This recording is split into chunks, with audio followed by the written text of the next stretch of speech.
after so much anxiety, the Super Falcons of Nigeria are in the quarterfinals of the ongoing 2022 CAF Women's Cup of Nations taking place in Morocco. Of course, they'll be facing Cameroon. It's going to be a very tough task. Of course, the Super Falcons, they had to do it the hard way. Remember that they got the needed victory over Botswana and Burundi. And of course, today we'll be looking at Nigerian Professional Football League. It is official now that Kano Pillars have been relegated. Of course, yeah, you heard that right. It's one of the elite football club in Nigeria, and they have been relegated into the NLL. Of course, they eventually made their water, so to say, after the league management company, of course, the disciplinary committee of the league management company decided to trigger the suspended point deduction for Kano Pillars, and they have now been relegated. So that's what we're looking at. Of course, we'll be taking a trip to Ghana, and a prophet is speaking. And he's saying Ghana will win the 2022 FIFA World Cup in Qatar. Yeah, you heard that right. And in Ghana again, a side incident of match violence, football violence in Ghana. A referee was headbutted recently in a football league, football match in Ghana. So we'll be looking at all of those. On that note, I welcome you to Nigeria Super Fans Forum. My name is Olufemi Ashaolu. And we say happy Salah to all our Muslim viewers around the world. We hope you are having some sweat time to yourself. And of course, as usual, we have a big fish, a very, very big fish, bigger than Elmina sharks in the house. Kayode Ogundare is very much around. Kayode, thank you. Happy Salah. Same to you. Same to our viewers all over the world. No meat yet. Meat is coming. Meat is coming. Yes. When Salah is over? No, Salah cannot be over. It's a celebration that will go on and on and on. The meat is coming. Okay, so how has the holiday been for you? Well, it's been full of football, as usual. Of course. we watch football, watch sports all over, and I think it's a great one, and I look forward to the week. Okay, let's get started, Kayode. The Super Falcons, of course, they didn't start very well, lost to Bayana, and of course, they had to get those two needed victories against Botswana and Burundi. Now in the quarterfinals against Cameroon. And remember, even before the competition, Samuel Eto'o, the president of FECAFOOT, he told the ladies, the Lionesses, that they must pick at least a semi-final ticket. And here they are with a date with destiny against the Super Falcons, Kayode. Nobody saw this coming, and I think this is happening because the Super Eagles finished second in the group. Super Falcons. The Super Falcons finished second in the group. That's why they have to settle for the team, the runners-up from the other group. Yeah. For me, it's going to be a game of contrasting styles. I've seen the Super Falcons in their 3 games. I've seen the Cameroonians play their 3 games, and I think why the Super Eagles, why do I keep talking about the Super Eagles? Why the Super Falcons have not, by their own standards, not really impressed. What they've given so far is enough for other teams to clap. At this level, At right? this level. Yeah. By their the time they face tougher by their own opposition. standard, by the Super Falcons standard in Africa, they're Africa's best team, they're Africa's #1 team, they're Africa's the defending champion, of course. Most successful team, the defending champions. So I'm not looking at the loss to South Africa. I'm also looking at the pockets of indecisions when they had the ball and when they were off the ball against and they moved the ball from the back. Against Botswana. And even in the 4-0 victory against Burundi, it shows a team that is still trying to find its feet. They are going to play a Cameroon that, for all their savvy in the past, Cameroon are also not set this competition alight. Their first game against Togo, they struggled. Against Zambia. Against Zambia. They drew Zambia. Yeah, they drew. And I think they were lucky to draw Zambia because the Zambians are one of the, we'll talk about that later, they are one of the revelations of the competition for me. Then against Togo, I thought they were going to beat Togo silly. Actually, Togo, fine, it was a penalty, but Togo scored first. Before them. And like I always talked about penalties, it is because you are in a goal-scoring position. That's why you won penalties. So Togo actually got a goal in, I think, the 4th minute or thereabout. They equalized, but then they struggled all through the game. They couldn't break down the list. That shows that against the Nigerians, they will have their hands full. But like I've come to understand, in any game that involves Nigeria, Cameroon, and Ghana, form is just the least consideration. It is about what happens on the day. And even when the Super Falcons were at the height of their powers, they've always found Cameroon had to break them because of the robust play of the Cameroonians. I saw them kick Tunisia all over the park in their last game, and I think they're going to do the same against the Super Falcons. Now we wait to see what happens. Kayode, a semi-final ticket is at stake. Yes. And of course, a World Cup ticket. It's also at Because stake. the last 4 countries in this competition, I mean, the 4 semi-finalists will be going to represent, they'll be going to represent Africa at the World Cup. So how big can this game be, Kyle? It is bigger than the biggest. Bigger than the biggest. So for me, I think everything is riding on this game. And I also think that Randy Waldrum, his career with the Super Falcons is at stake. Most definitely, because see, Femi, let's be honest with ourselves. Even if he gets to win this competition, I do not see him staying on the long term, except for contract considerations anyway. Because he has done something. He has had a collision with the Nigerian press. I was going to say that because of, they were critical of him because of the back-to-back defeat to South Africa. Yes. They came to Aisha Buhari competition last year. We lost to them. And the complaint was that he didn't have the full complement of the players. And now again, so he didn't take that very well. Exactly. But again, of course, he's apologized. So now, don't forget that I also talked about a certain coach, Sam Okpodu, who won in 2002, that's 20 years ago, with the Falcons. Yeah. But because Nigerians complained that he didn't play good football, his contract was not renewed. Now we have a different scenario now, but with the same likely outcome. A coach who is not popular with the press, whose team is not doing too well. Although nobody will admit that the competition now is higher than then. Let's be honest with ourselves. Yeah. So nobody is going to admit that. But now the competition we see in Africa is not what we used to see. There are like 4 great teams apart from Nigeria that are capable of winning this competition now. Before it used to be Nigeria, Ghana, or Nigeria, Cameroon, or Nigeria, or Equatorial Guinea. Or Equatorial Guinea. It will either be Nigeria, one of those 2. Now there are 4 good teams in the competition now, apart from Nigeria, who are capable of winning it. This competition. So it shows that the level has gone a notch higher now. So for me, of course, we can say that was why we went for a foreign coach. Someone we thought is vastly experienced. Well, he hasn't shown it because the team has not shown any evidence of that's what I'm saying. By foreign manager so far. The Burundi that we even defeated is coached by a 35-year-old local coach. Yes. So for me now, like I said, they are good and bad in every situation. It's so unfortunate that we don't have Asisat. Unfortunate. But you know what? The exit of Asisat has given other players the win. Particularly Rashidat. I said this in the last program. I said Rashidat has the chance to come into her own now. She has the opportunity to show what she's capable of. She's not a small player. She plays with Atletico Madrid. So, but you know what? Oshoala has overshadowed everybody, and I don't mean that in a negative way. The specter of Oshoala, the name, the pedigree, Liverpool, Arsenal, Barcelona, 4-time African Women's Player of the Year, China, 4-time African Footballer of the Year. So that alone has overshadowed everybody. Now they have the opportunity to come into their own. We are seeing Rashida play the best football of Super Falcons career now. Hopefully, she will take this into the game against Cameroon. The Cameroonians are a solid, if not spectacular side. They will not like the speed of Rashidat. That's one aspect I'm looking at it. They will not like the speed of Rashidat because she has power. She has powers in both legs. She can run you ragged. So for me, hopefully, she'll come into the game, cut out the theatrics, do the basic, go on the line, cut back for those who are able to score. That I think is what we need. Before we move, I think the Super Falcons, we need to say, I think they were a bit wasteful against Burundi. Yeah, they were. I agree. And as the competition goes higher, these chances will not be. You don't get this kind of chances. Yeah. Like somebody said, I was with someone at home. He said, "Why are they playing? Well, okay, that if they hadn't scored 3 goals in the first half, that means they would have struggled in the second half." I said, well, that's why there are 2 halves in a game. But the fact is, I think they just took their foot off the pedal. Having scored 3, there are still a lot of goals to be scored. Yet, we have not seen my own favorite player yet. She came Monday in. gift. She came in later. And you know what? She did one fancy footwork, and I was like, you know what? That's what I'm talking about.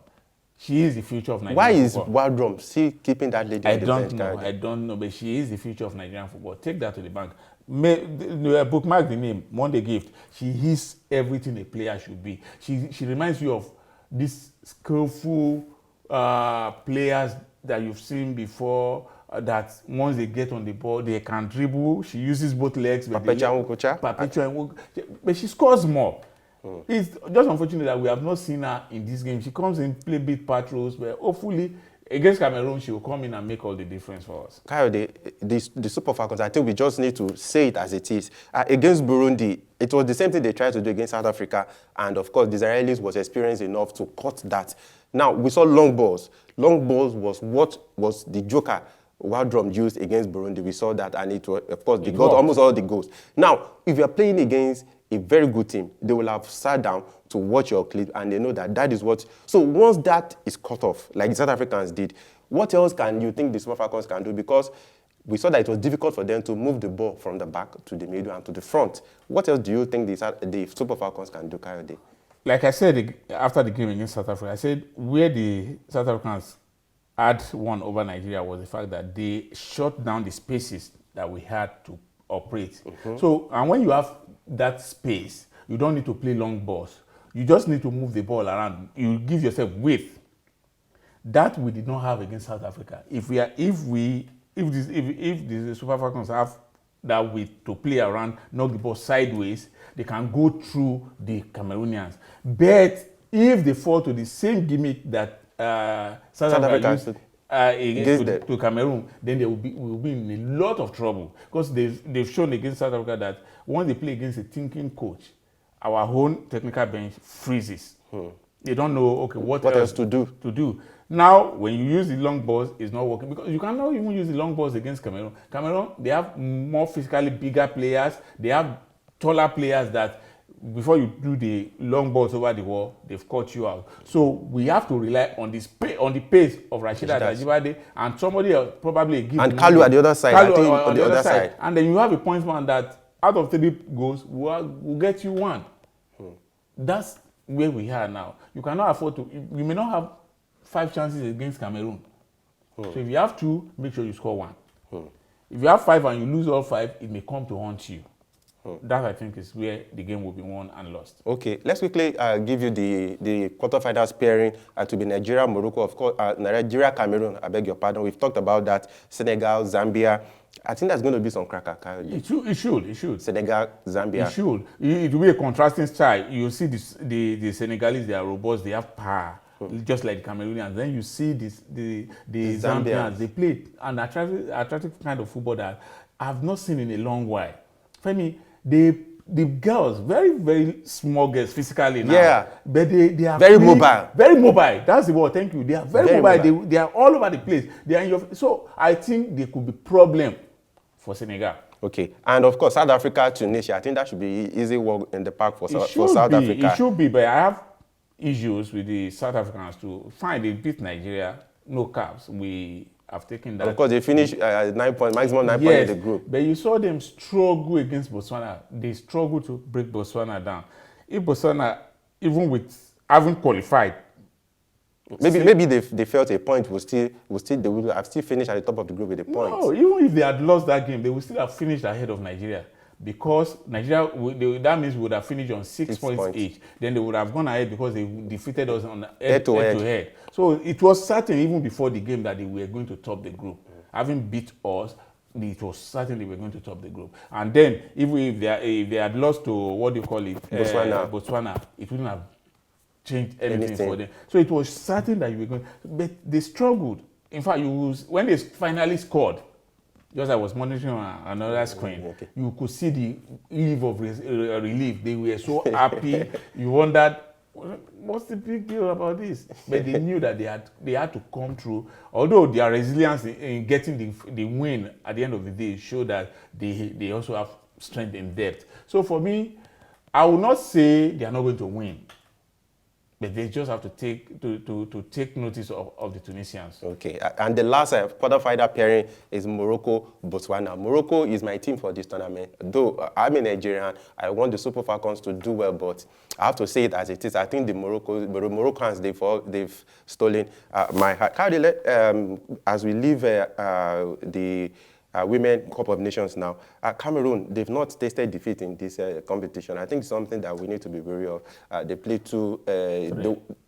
they drew 2, they won game. They finished second in Group B on 5 points. But I think, doesn't that also tell about how mentally strong they are? Well, they've drawn 2 and lost and won 1. if you indicate that with what Nigeria have gone through, Nigeria have Lost one. lost one. Yeah. But then the team Nigeria lost to is a team that could A favorite for the competition. yes, give Cameroon a lot of worries too. But you don't judge football that way. What I think is, you look at the quality of play of teams that they drew against. They drew against Togo and against Zambia. So for me, and then also Togo, they are debutants. Yes, also you could look at it from the point of Nigeria, that which were the teams that you also defeated. You defeated Burundi, Botswana. and Botswana too. So it's ever. So what I think we should focus more on is the game between the two. Forget what happened in the Before group. then. The group is gone. Forget about it. Now it is what you do on the day that will determine whether you stay in the competition or you go home. Okay, so let's leave the ongoing African Women Cup of Nations. Carrie, let's come back home. We've dedicated a whole lot of time on this show, preaching against the violence in football, especially in Nigerian Professional Football League. Yes. And eventually, I'm sure Kano Pillars will never see this coming. And they've been relegated whether they like it or not. Though they have said that they rejected the decision of the disciplinary committee of the LMC to deduct 3 points from them. But that is the fact on ground. Kayode, I think maybe we should even remove suspended point deduction, and just once it happens, you get your point deduction straight off, because so that they will know, so that you know where you are. Do you get what I'm saying? And the LMC decided to trigger that following the attack on their chairman Suraj against the assistant referee in that game against Dakar SC. And what I like about what the LMC did was they also suspended the center referee and and also the match commissioner for 1 year. I think that's very commendable. It is, but you know where I have a problem with some of this is when you delay justice, it's like you are denying that's what I'm saying. They should have done this immediately. That's what I'm saying. They should remove the clause of suspended point deduction. No, that can be. You understand what I mean is this decision could have come 48 hours after the incident. They could have decided, you know what, the 3 points were suspended from their first infraction against Katsina United. Now what that means is that you have 3 points suspended, though. It's here in the roof. Once you make a mistake, we'll take it away.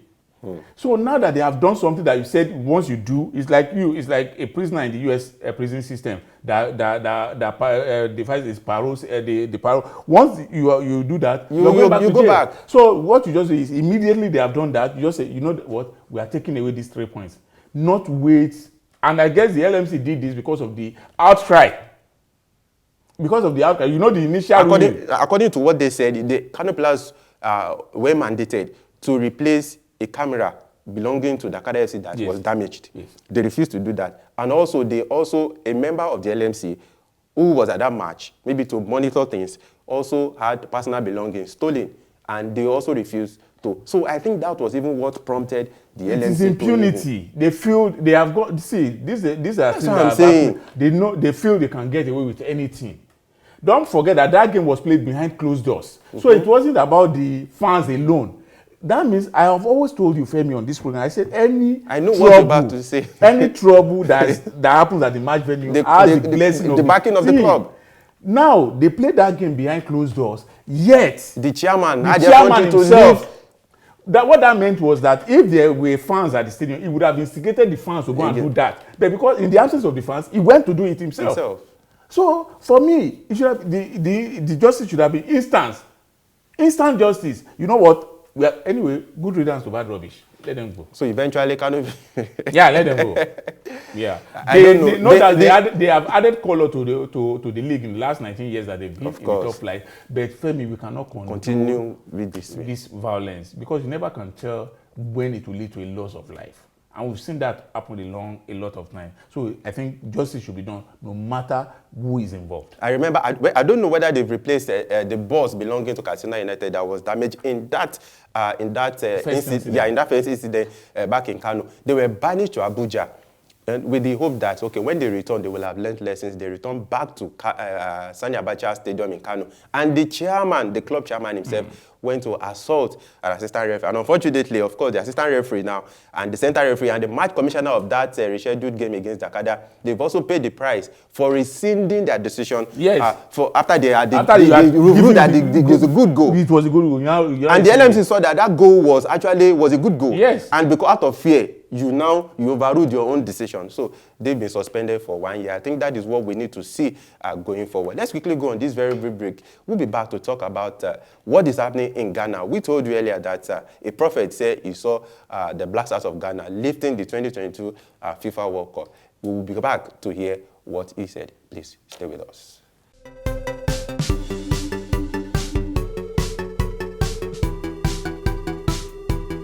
Welcome back. It's still Nigeria Super Fans Forum. Of course, if you're just joining us or if you're just trying to watch, of course, we've talked about a whole lot of things. The 2022 African Women Cup of Nations going on in Morocco. And of course, here in Nigeria, we've talked about the relegation status of Kano Pillars. They are now being relegated because after their 3 points were deducted, and we have just one more game in the MPFL, even with that, they will still be relegated. Now, let's cross over to Ghana.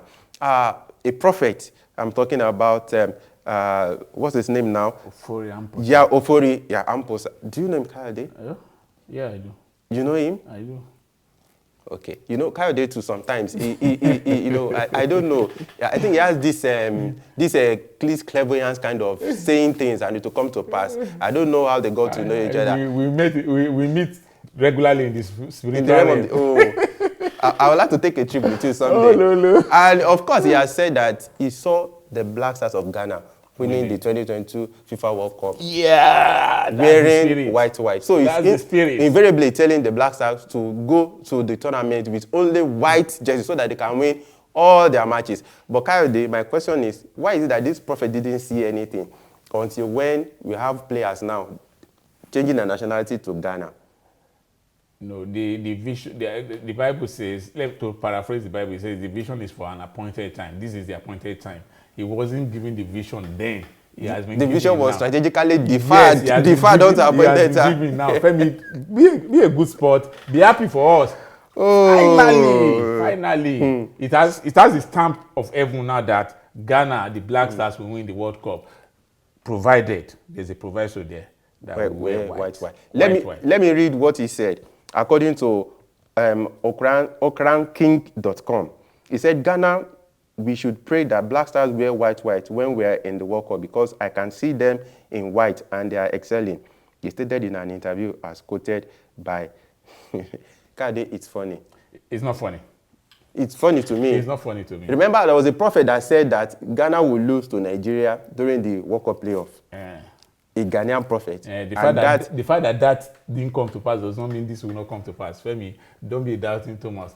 I think where I find this prediction or prophecy ridiculous is the fact that... Oh, you're finding it ridiculous. It is ridiculous, Femi. That's why I say it's funny. It is because it is not possible to wear white in all your games. But Rama did do that. No. When you go away, that's why you have an home and away jersey. Okay. You go to competitions with 2 sets of jerseys. But even when you go away and your host, they wear your kind of away jersey, you still have to wear your white. No. If you have to, the home team will decide what they wear. So Ghana will not be the designated home team for all the games. No. And I think Qatar, their home jersey is even white. So they cannot be the designated home team for all their games from the first group game to the final. Although it will not hurt anybody if they are. So what happens when they are not? What happens when there's a clash of jersey and they are required to change? It's possible because there are a lot of teams that will wear white. Is they're indirectly telling them to just walk away? Well, Femi, maybe protest. You might be right. Protest. That we wear this white or no allow us to wear white. Or we are not playing. No, that's an idea. You are very right. Maybe that's what Amposa is trying to say. I'm in the spirit now. You are. And do you know the funniest thing? This same prophet, they say, is revered in Ghana for his music prowess. Yeah. So he's even a music star. Yeah, he is. So that means Davido too, and basically they can begin to see vision. No, like seriously, let's get serious there. I don't see Ghana winning the World Cup. Doesn't mean it cannot happen. Anything is possible, can Femi, I don't see Ghana winning the World Cup. I'm talking here in my space. Okay. I don't see it happen. But it doesn't mean Ghana cannot win the World Cup. I'm just saying. But if You're saying Ghana cannot win this World Cup. That's why World this Cup, World yes, Cup. this 2022 World Cup. I'm not saying Ghana will never win the World Cup. But this one, they cannot win. This one, I don't see it. You are contradicting man of God. No, I'm not. That's how you sure I'm also not a man of God. Am I a man of devil? I don't see it happening. Femi. But like you remember what I said immediately Ghana got the tickets in March. I said I want Ghana to go and represent Africa well. Anything after the quarterfinals is a very good outing for me. By now we should be talking about an African team in the semifinals and even the final. But for me, once Ghana gets through, and we were close to that in 2010. Yeah, in 2010.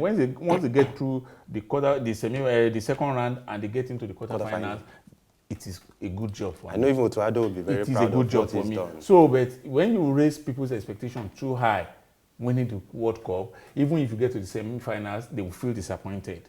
It's better to promise little and achieve more and deliver more than to promise more and not deliver little. So for me, anything, say a quarterfinals, is a very, very outstanding outing by any reckoning. So that's what I hope Ghana will be able to do. Okay, Kari, we're still staying with Ghana. Let's talk about this incident of headbutting a referee. I'm talking about Emmanuel Toxin. It was referring a game in the Western Region Division 2. And a player committed an infringement and he cautioned the player. And of course, out of when he now got there, he saw what actually happened, then he issued the player a red card.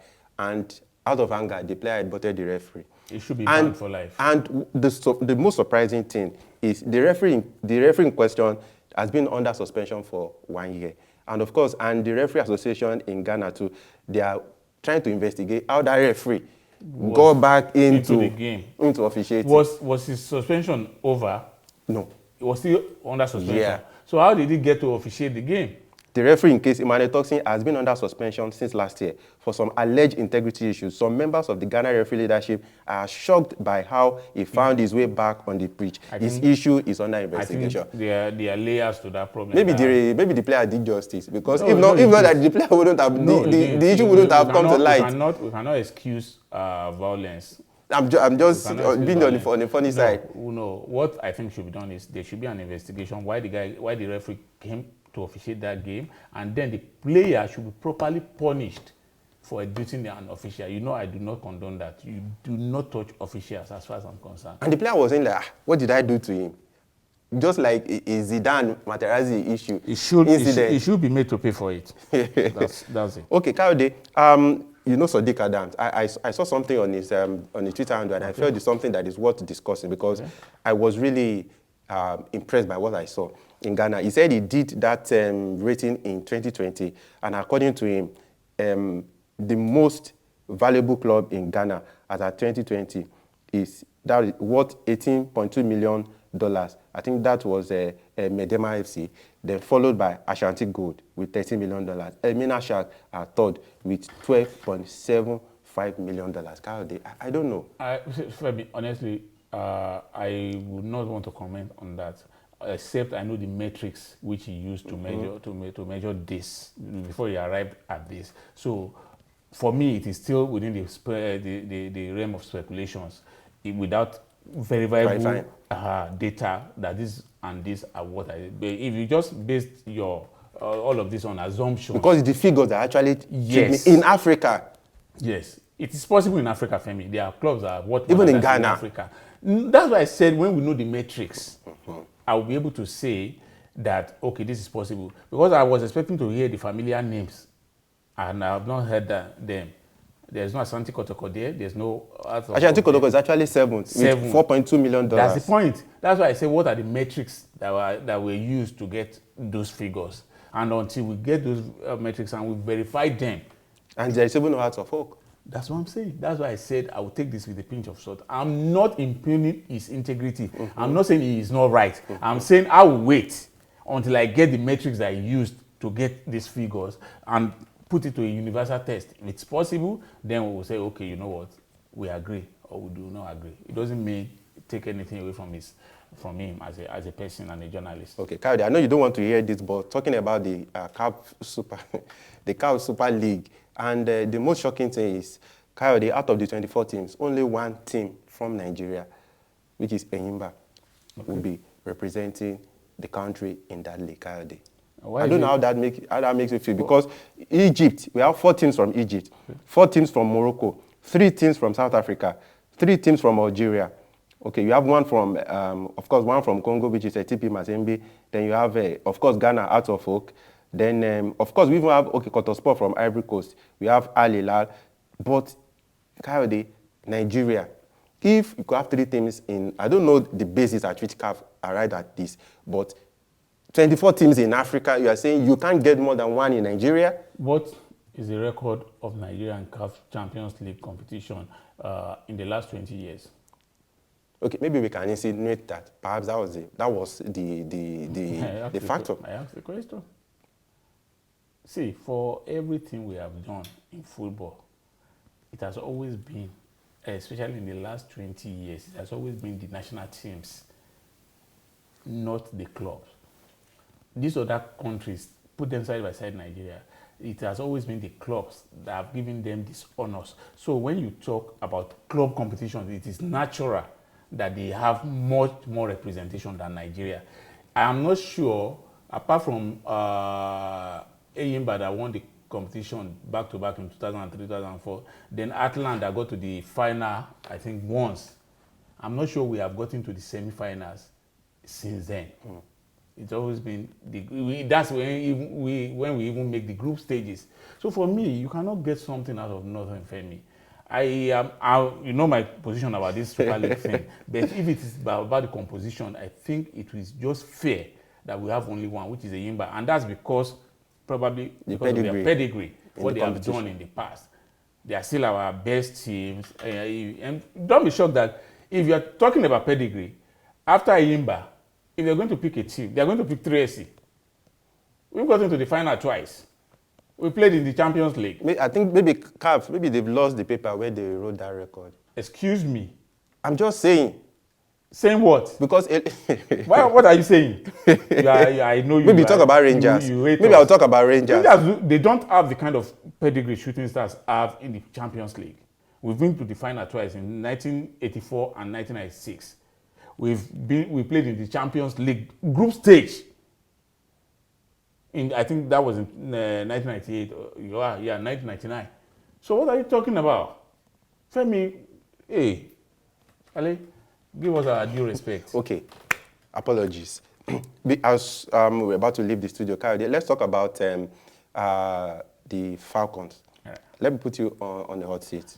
What are you looking forward to, and what scoreline would you be acceptable to you? Because really, a lot of Nigerians, a lot of people that I've spoken to about their performance, they said they've been unimpressed. And I know that even the hierarchy in the NFL are not impressed by, but they wouldn't come out to say, okay, we've not been impressed by what you've done around the world. But let me put you on the hot seat, the scoreline. Scoreline. Yes. Yes. Okay, I thought you were asking what scoreline would be acceptable to you. Yeah, that you would say. A win. Even if it is 0-0. Even if it's 0-0, a win. But seriously, it's going to be a tough game. And as much as I respect the Cameroonians, you should also give respect to the Nigerian team. Let's not deceive ourselves. They've not done well by their standard. Not by the standard of the competition. By their own standard, they've not done too well. But by the standard of the competition, they are where they should be. After the group stage, they are in the next stage. Of course. That is where those teams where they are even expected to be, regardless of who they get to play. Because don't forget that even if we don't play Cameroon now, we're still going to play them later. Of course. As long as both teams progress in the competition. So whether we are meeting them now is really irrelevant. The matter on ground is that we have a team that, as they are back to the walls, they have to win. And I see them winning. And Randy Wadoma said to him, it is not even about the title, it is about the World Cup ticket. I think he's seen a lot of rubbish. You should just keep quiet. And that's the problem when you bring journeymen who don't have a sense of history. Yeah, they don't have a sense of history. The World Cup is good, it's important, but you know where the bragging rights is? This competition, AFCON. That's where the bragging. Don't forget that Nigeria have never missed any World Cup. But nobody talks about that when they talk about the Falcons. Falcons. They talk about how many AFCONs they have won. So you should just go and sit down somewhere very, very cool. And let us talk about the AFCON. So if he thinks yes, if he thinks once they win the World Cup together, they are okay. We are not. Or maybe he didn't want to raise our hopes. Yes, thank you, and thank him on our behalf. But we are waiting to beat Cameroon today, and on Thursday, and get to the next stage of the competition, which is the semi-final. Nothing else will matter. Okay, please don't forget to always indicate where you are reaching us from around the world. Thank you for keeping your comment coming, and of course, for always being there for us. Of course, what do you think about that studio? Last time we've had some very wonderful comments about the studio. Yeah. So most of you have said very complimentary things about our studio. We thank you for all your support. We want you to continue. You know what?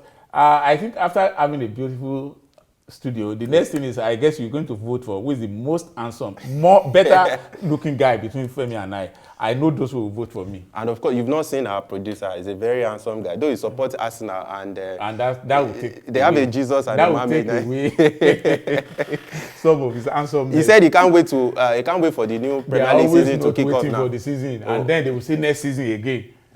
The season never ends. Mind what you say before you cut your head off the. Thank you for always being there for us, and please don't forget to hit that subscribe button. Yes, share our videos, and we've always talked about in your locality. If there's any issue about football that you want us to talk about, bring to light, please let us know. And of course, like I always say, you'll be rest assured that we'll give it the adequate. As far as it is African football, of course we will. And of course, finally, Joe Aribo finally to Southampton. Yeah, it's a good one. I'm happy for my own boy Joe Aribo. I'm very, very happy. It's a step in the right direction. I told you he was due to leave Rangers. Rangers is a big fish in a small pond. No matter how big Rangers and Celtic, it was a big fish in the small pond.